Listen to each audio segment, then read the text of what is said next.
فیصلے خود بولتے ہیں اور آپ خود اندازہ لگا لیں۔ اب آتے ہیں، اور یہی کچھ پاکستان میں ہو رہا ہے جی، اور پاکستان میں بھی رول آف لا ہم کب سے سن رہے ہیں، لیکن رول آف لا، قانون کی حکمرانی، کمزور کے لیے قانون اور طاقتور کے لیے قانون اور، طاقتور کے لیے ہر جگہ ہی پوری دنیا میں آسانیاں ہی آسانیاں ہیں، سسٹم ان کو سپورٹ کرتا ہے کیونکہ وہ سسٹم کے اعلی کار ہوتے ہیں اور اس سسٹم میں رہ کے اس سسٹم کو فائدہ پہنچا رہے ہوتے ہیں، ان کے مفادات کا تحفظ کر رہے ہوتے ہیں، ان کے مفادات کو سرو کر رہے ہوتے ہیں۔ تو یہ ہے فرق۔ اب آتے ہیں باری باری کچھ خبروں کی طرف۔ پہلا، تحریک عدم اعتماد کا معاملہ، اس کو تو ایک سائڈ پہ رکھتے ہیں۔ ایک ٹرینڈ چلایا گیا بشرا بی بی کے خلاف، وزیر اعظم عمران خان کے خلاف، انتہائی غلیظ، اس میں کوئی شک نہیں کیا جا سکتا، کوئی دو رائے نہیں ہے، بہت چلایا گیا، اور ایک پکڑے بھی گئے ایک دو ٹرینڈ چلانے والے اور ان کی گرفتاری ہوئی۔ تو ان کو بچانے کے لیے جو ان کے حق میں آواز اور ان کی رہائی کا مطالبہ کرنے کے لیے آئے ہیں مریم صفدر صاحبہ، اور انہوں نے باقاعدہ طور پہ ٹویٹ کیا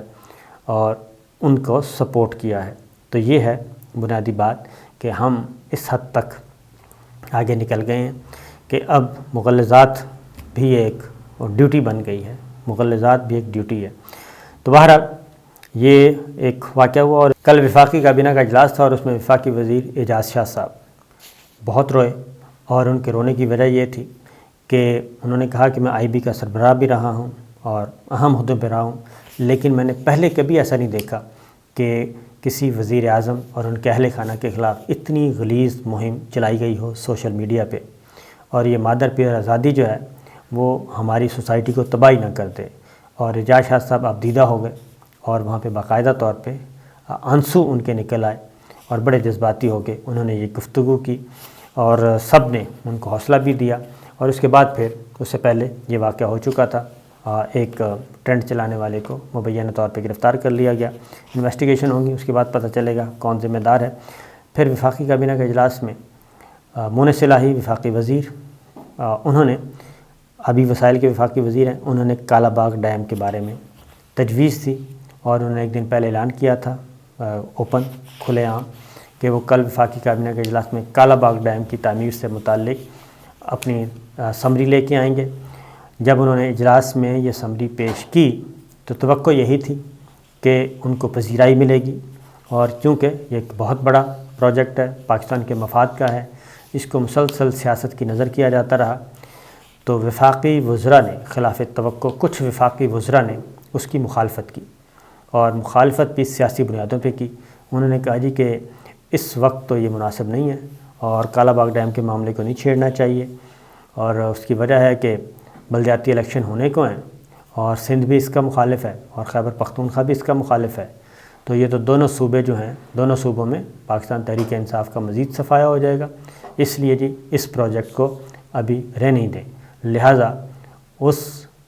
منصوبے کو، اس تجویز کو وہیں پہ ہی کل کر دیا گیا۔ تو یہ ایک خطرناک رجحان ہے، ورنہ وزیر اعظم عمران خان صاحب جو ہمیشہ فرنٹ فٹ پہ کھیلتے ہیں، تو ان کو اس معاملے پہ بھی فرنٹ فٹ پہ کھیلنا چاہیے تھا، اور ہمیں توقع ہے کہ وہ اس معاملے کو اس طرح نہیں دبنے دیں گے، بلکہ مونس الہی وفاقی وزیر، ان کی اتحادی جماعت کے، انہوں نے بہت اچھا انیشیٹو لیا، تو اس کو دوبارہ سے ٹیک اپ کریں گے۔ اب آتے ہیں جی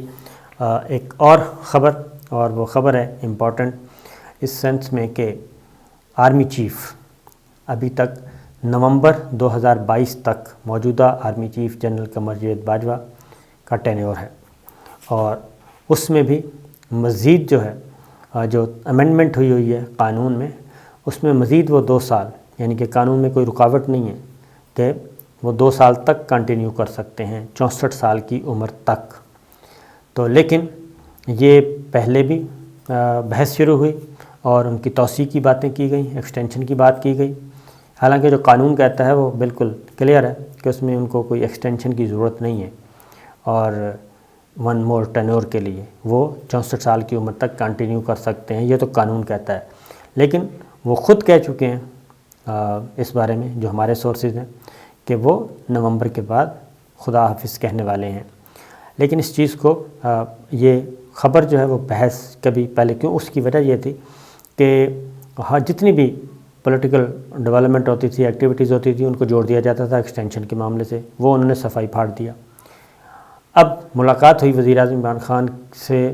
اور صدر مملکت سے، army chief general Qamar Javed Bajwa صاحب کی، اور اس میں بہت سارے اہم امور زیر بحث آئے۔ وہ جب سے ملاقات ہوئی ہے یہ بحث چل رہی ہے کہ یہ ہوا کیا ہے آخر، کیونکہ صدر مملکت سے ان کی ملاقات آرمی چیف کی غیر معمولی ملاقات تھی۔ اب ایک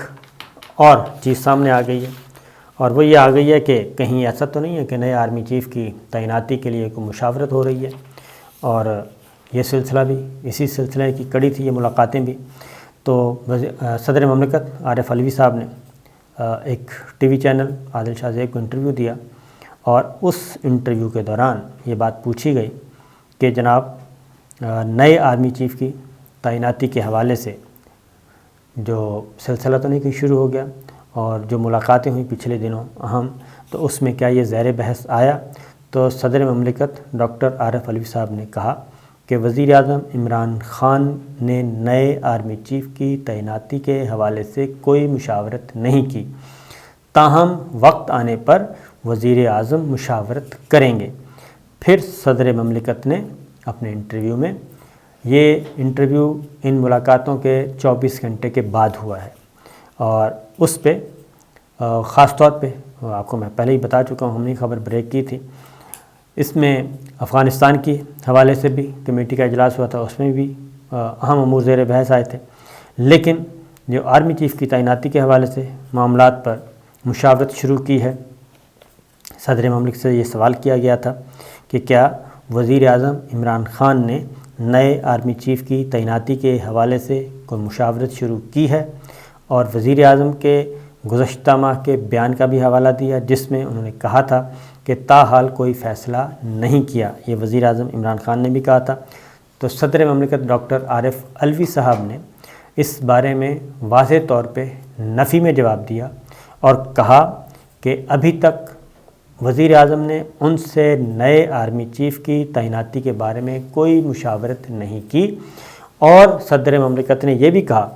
کہ ان کا خیال بھی ہے اور انہیں توقع بھی ہے کہ وقت آنے پر وہ بالکل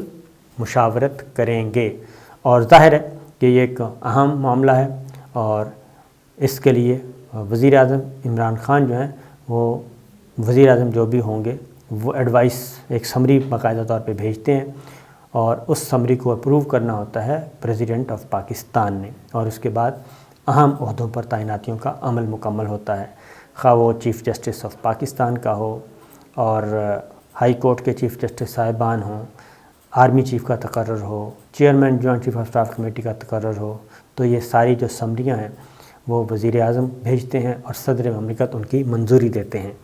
تو یہ معاملات چل رہے ہیں۔ ایک اور خبر بھی لے لیں، وزیر اعظم عمران خان آج پنجاب کا دورہ کرنے والے ہیں، لاہور جائیں گے، اور وہاں پہ وہ عثمان بزدار صاحب سے، وزراء سے، اپنی پارٹی کے اہم لوگوں سے انہوں نے ملاقات کرنی ہے، اور اس وزٹ میں ان کی ملاقات چودھری پرویز الہی اور چودھری صاحبان سے بھی متوقع ہے۔ یہ وزٹ وزیر اعظم عمران خان کا ماضی کے دوروں سے ذرا مختلف ہوگا اور اہم بھی ہے، اور یہ ایسے وقت میں کیا جا رہا ہے جب اپوزیشن تحریک عدم اعتماد لانا چاہتی ہے، دو پنجاب میں بھی اور قومی اسمبلی میں وزیر اعظم کے خلاف بھی اور عثمان بزدار صاحب کے خلاف بھی۔ اس میں جو اطلاعات ہیں، چودھری پرویز الہی صاحب کا کردار بڑا امپورٹنٹ ہو گیا ہے، ان کی جماعت کا اسپیکر ہیں وہ اس وقت، لیکن کہا جا رہا ہے کہ شہباز شریف صاحب نے ان کو آفر کی ہے کہ ان کو ہم وزیر اعلیٰ پنجاب بنائیں گے، لیکن ہمارے اطلاع کے مطابق چودھری صاحبان ایسی کسی یقین دہانی پہ اعتبار نہیں کرتے، کیونکہ شریف فیملی ان کو کئی دفعہ ٹیکہ لگا چکی ہے، اور جب تک شریف فیملی اقتدار میں رہی، پاورفل رہی، انہوں نے چودھری برادران کو دبا کے رکھا، اور ان کو ایک وفاقی وزیر سے اوپر کہیں جگہ نہیں دی، اور سب سے اہم عہدہ وزیر داخلہ کے طور پہ چودھری شجاعت حسین صاحب تھے، اور چودھری پرویز الہی صاحب کو بھی انہوں نے صرف سپیکر بنایا، اس سے اوپر کا نہیں، اور اس وقت چودھری پرویز الہی صاحب سپیکر بھی ہیں، اور فیڈرل کیبنٹ میں ان کی نمائندگی بھی موجود ہے، مونس الہی صاحب ان کے بیٹے ہیں، وفاقی وزیر ہیں۔ تو ان حالات میں یہ ایک پتہ کھیلا گیا ہے۔ تو یہاں یہ بھی باتیں ہو رہی ہیں کہ وزیر اعظم عمران خان بھی ہو سکتا ہے آؤٹ آف دا باکس سوچیں اور پنجاب میں جو تحریک عدم اعتماد کی تیاری ہو رہی ہے اس کو کاؤنٹر کرنے کے لیے کوئی ایک متبادل حکمت عملی لے کے آئیں، اور اس سلسلے میں آج انہوں نے چودھری پرویز الہی صاحب سے بھی مشاورت کرنی ہے کہ ان کو چیک بھی کریں گے کہ وہاں کہاں کھڑے ہیں۔ لیکن یہ بھی اطلاعات آ رہی ہیں کہ ہو سکتا ہے وزیر اعظم عمران خان صاحب خود ہی کوئی بڑا فیصلہ کر لیں پنجاب کے بارے میں از خود، اور یہ ساری جتنی بھی سچویشن ہو رہی ہے اس کو ڈیفیوز کر دیں۔ تو دیکھتے ہیں کیا نتیجہ نکلتا ہے۔ اجازت دیجیے، اللہ حافظ۔